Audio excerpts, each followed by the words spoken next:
Hey, I want to read again from the Day by Day Emotionally Healthy Relationships Devo by Pete Scazzero.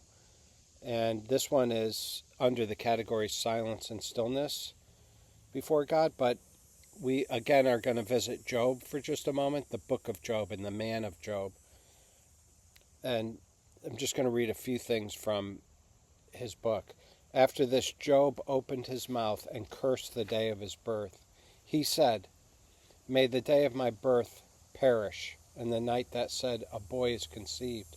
That day may it turn to darkness. May God above not care about it. May no light shine on it." And Job keeps going. And this is the Devo. Job was one of the richest men in the world in his day. In contemporary terms, his assets would have included a fleet of Rolls Royces, private airplanes, yachts, thriving global companies, and significant real estate holdings. He was the greatest man among all the people of the East. That's what was recorded. After a series of natural disasters, however, something unthinkable happens. Job is reduced to poverty and his 10 children are killed in a terrible natural disaster. When he attempts to get on his feet, he is infected with sore boils from the soles of his feet to the top of his head. Physically, it looks like he is about to die at any moment. His wife's counsel, curse God and die. Job finds himself alone, isolated, and living outside the city walls in the garbage dump. As the text indicates, Job is very angry. But there is a lesson for us even in Job's anger. Here is how Philip Yancey, author, describes it. One bold message in the book of Job is that you can say anything to God.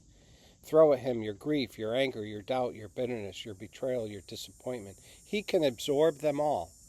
As often as not, spiritual giants of the Bible are shown contending with God. They prefer to go away limping like Jacob rather than to shut God out. In this respect, the Bible prefigures a tenet of modern psychology. You can't really deny your feelings or make them disappear, so you might as well express them. God can deal with every human response save one. He cannot abide the response I fall back on instinctively, an attempt to ignore him or treat him as though he does not exist. That response never occurred to Job. In the same way, God invites us to feel our emotions, experiencing them without self-condemnation, and exploring them in his loving presence. So I resonate because I was an emotion sufferer my whole life. I viewed emotions as vulnerability, which equals weakness. That was the thing in my mind. And so I would even say that, like fear, anger, and some of the tough emotions, sadness even, which is crazy, but that perhaps it showed a lack of faith or even could even be categorized as a sin. I don't know if I went that far, but I definitely thought that about myself, and I became very robotic. Just a performance-based machine is where I had myself. I'm like, emotions are not something to be expressed.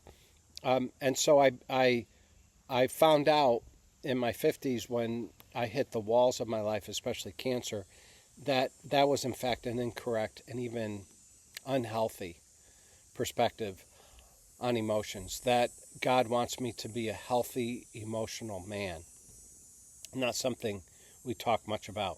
Pete Scazzero, in his Emotionally Healthy Spirituality, says that you can't be spiritually healthy unless you are emotionally healthy. And he said those emotions that we bury or compartmentalize, they don't die.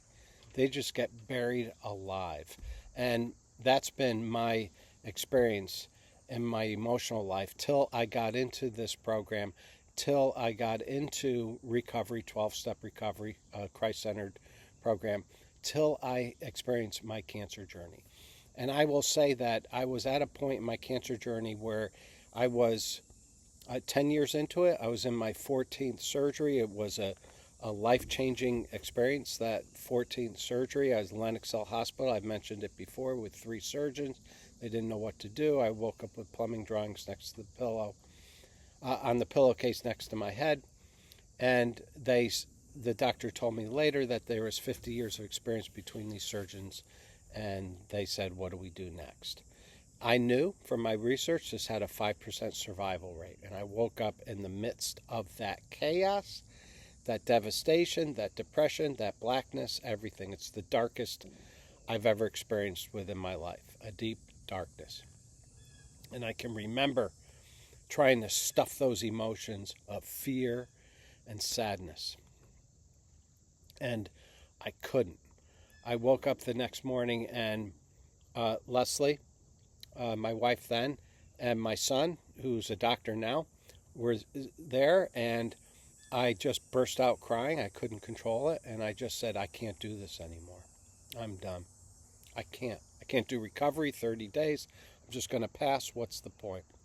And I've done end-of-life processes with people, and I was like, I was not at a state of acceptance or purpose, and I really was angry with the Lord. And so, but I allowed myself to feel those feelings, and a buddy of mine, after hearing God in his life, and God told him to bring me down a journal, I began to journal my feelings. That's how I started out, just to be raw in my emotions.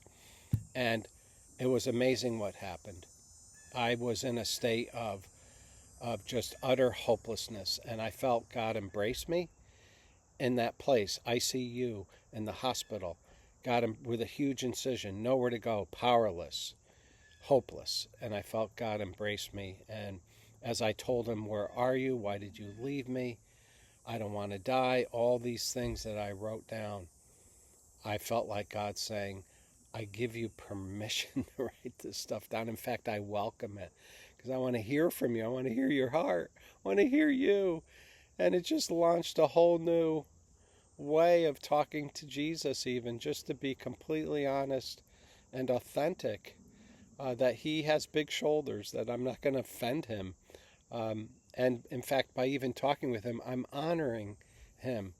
And I'm expressing who I really am. I'm expressing those sensitive areas, the core of my heart. I opened up to Jesus, and it was a game changer. Created a certain dependency and a certain friendship, certain partnership with Jesus that I value today. It's been, since that date, it's been 10 years.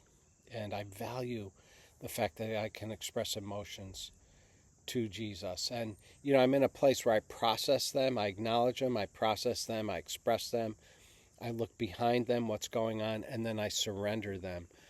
I'm careful not to get stuck in a place of fear, anger, sadness, depression, whatever's going on. And because I still need to be intentional about feeling my emotions, I do something called a heart check, which I learned in recovery. Am I hurting? Am I exhausted? Am I angry? Am I resentful? Am I tense? So I can say, Peter, what's going on inside of you? Let's talk about it. Let's discuss it. Let's surrender it. Let's process it. So I just wanted to talk about emotions and a little bit about my journey in that. Thanks.